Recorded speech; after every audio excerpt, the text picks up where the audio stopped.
Hello everyone, welcome to the video lecture on inline functions in C++. Let us see what are the overheads when we are working with functions. One of the objectives of using functions in a program is to save some memory space, which becomes appreciable when a function is likely to be called many times. However, every time a function is called, it takes a lot of extra time in executing a series of instructions for tasks such as jumping to the function, saving registers, pushing arguments into the stack, and returning to the calling functions.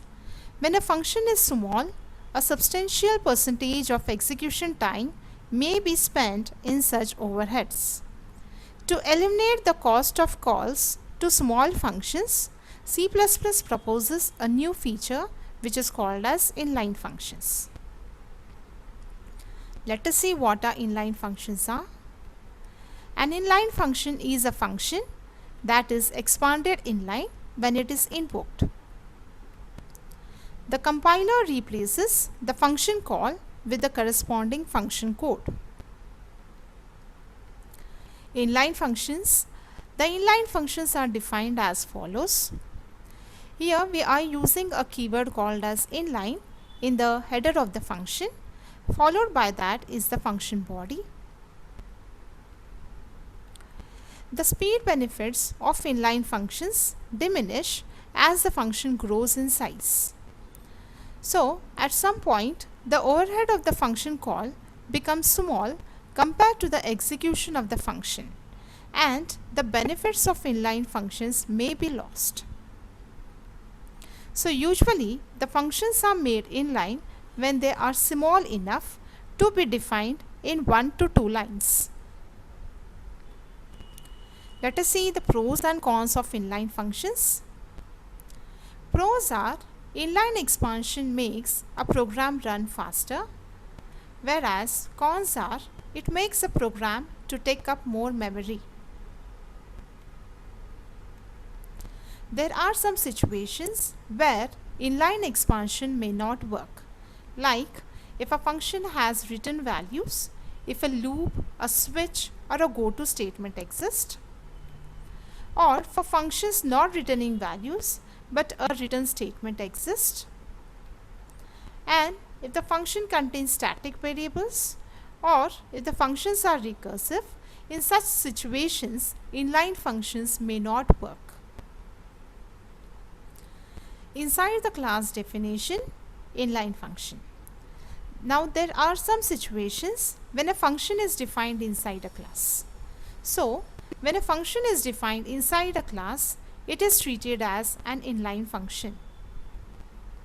All the restrictions and limitations that apply to an inline functions, those are also applicable to the member functions defined inside the class.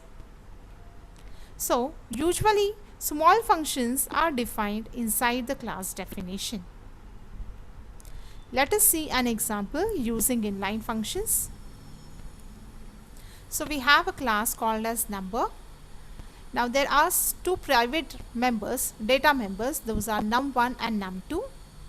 And under public visibility label, there is a member function called as getData. Now here you can see that the function has been defined inside the class, and the role of the getData function is to take the two numbers. So that numbers are taken in the two data members num1 and num2. So this function, this member function is defined inside the class, so this is called as an inline function. There is one more member function called as add, and this function has been defined outside the class. So by using the keyword inline here, this function is a inline member function. There is a local variable called as result, and here we are summing the data members num1 and num2, and we are storing the result in the variable result. After that, the result has been displayed.